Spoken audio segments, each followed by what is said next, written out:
Who will the Springboks face at the 2027 Rugby World Cup? Today, you will get a front row seat to the tournament draw taking place on the 3rd of December, how it works, and who might play who. But before that, may I recommend you get your hands on my book, How to Become a Sports Journalist. I've been in this business for more than 2 decades, guys, and in this book I share my journey and supply advice on how anyone can get into this business too. I think it would make a great Christmas present. It's available on Amazon and the link is in the description area below. So the 2027 Rugby World Cup will be the biggest one yet. The tournament is expanding to 24 teams. That means there will be 6 pools and 4 teams in each pool. The top 2 will advance to the knockout round, as well as the 4 best third-place teams. That first knockout round will be the last 16. Then we'll have quarterfinals, semis, and the final. According to the world rankings, the top 6 teams will all be in one pot. So that's us, New Zealand, England, Ireland, France, and Argentina. In other words, those teams cannot be in the same pool. But they will have one of these teams in their pool: Australia, Fiji, Scotland, Italy, Wales, and Japan.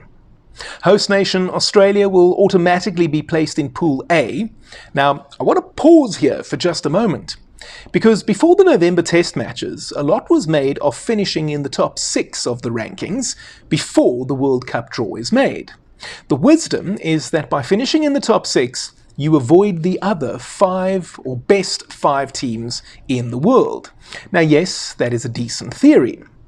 But I would like to meet the coach who is looking forward to being placed in Pool A alongside the host nation. Rule of thumb at big international sports tournaments, guys, is that you never want to be in the same pool as the hosts. In fact, as far as possible, you want to avoid the host nation. But Pete, it's the Wallabies. Yeah, but it'll be a highly motivated Wallabies. It'll be an Australian side determined to show they belong at this level. It'll be an Aussie team desperate not to embarrass themselves at a home World Cup. And it'll be a home side spurred on passionately by their supporters. Every Wallabies game is going to be a cauldron. As it turns out, Australia actually has a pretty solid record at home against almost every rugby nation on earth. It's damn difficult to beat the Wallabies in Australia, guys. As we well know, with just 8 wins in more than 3 decades of going there almost annually since readmission. And they are driving hard with purpose at pace, and I think it might be Khaleesi, is it? And one of South Africa, New Zealand, England, Ireland, France or Argentina will have to contend with the Aussies in Pool A.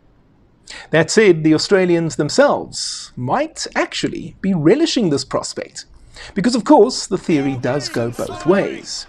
No matter how formidable they may or may not be on home soil, they are going to have to contend with one of the 6 best teams in the world in their pool. Desperate defence from Ireland, but not desperate enough. There are actually parallels there with us and them, as it turns out, in 1995.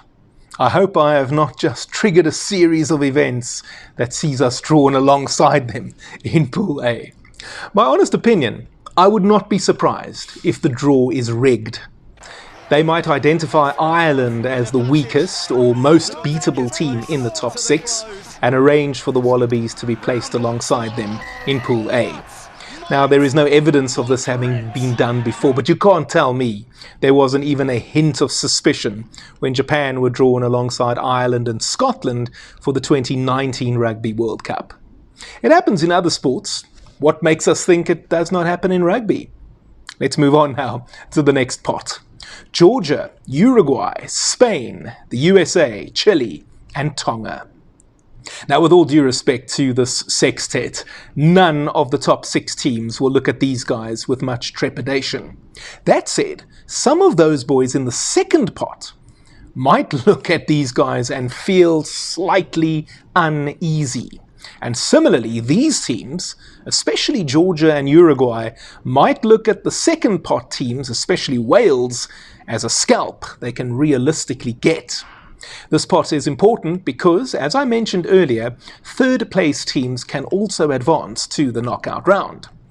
If you like football, you will know that the Euros and Africa Cup of Nations are 24-team tournaments. Often a win and a draw is enough to finish third in your group and advance. But draws are exceedingly rare in rugby. That leads me to predict that one win alone will likely be enough to finish third. And so it might then come down to things like points difference. And then you start thinking the teams that avoid the Springboks and All Blacks will have the best chance of going through because of their points difference. That said, their points difference not being, what's the word I'm looking for, diminished significantly by the Springboks and the All Blacks. Having said that, we should not discount the teams in the fourth pot. They are Samoa, Portugal, Romania, Hong Kong, who for the purposes of this tournament, guys, you'll see are going to be called Hong Kong China, but we'll just call them Hong Kong here, Zimbabwe and Canada. Now, nothing against the other sides, but I'm pretty sure none of the teams in the third pot are overly interested in having to face Samoa or Portugal.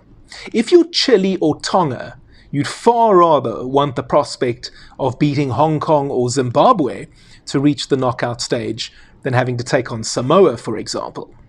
Okay, so what might a group of death look like? There are a few examples, but here's just one. Australia, South Africa, Georgia, Samoa. You could easily substitute the Springboks for the All Blacks, France, England, or Argentina. But I think the group of death will ultimately be one that has Georgia and Samoa in it, battling for third place. You could even have another scenario where you have Georgia and Japan or Fiji battling it out for second place. So another group of death might be Ireland, Japan or Fiji, Georgia and Samoa. No guarantee that anyone finishes first, second, third or fourth there, I would say. What might the best case scenario look like for the Springboks? I'd have to go with something like this. South Africa, Wales, USA, Hong Kong. But perhaps what is more important is working out who we face in the last 16 and the quarterfinals. Ideally, you'd like those to be easier or comfortable fixtures before an almost certain colossal battle in the semi-finals and final.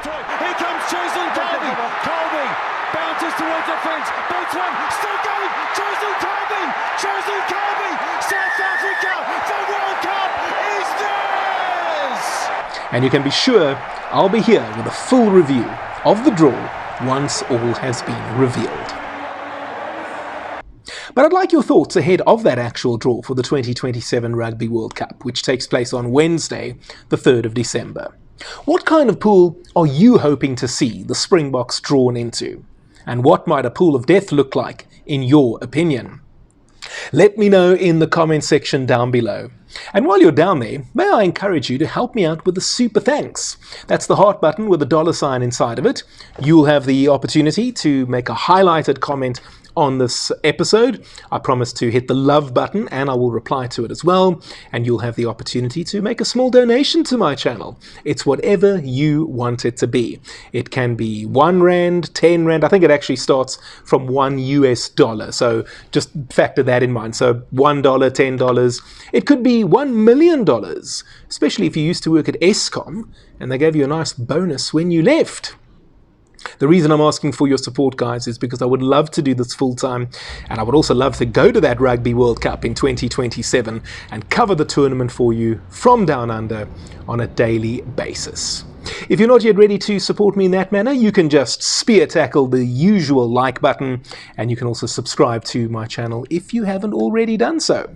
And since you're still here, may I recommend this episode where I counted down the top 10 Rugby World Cup moments.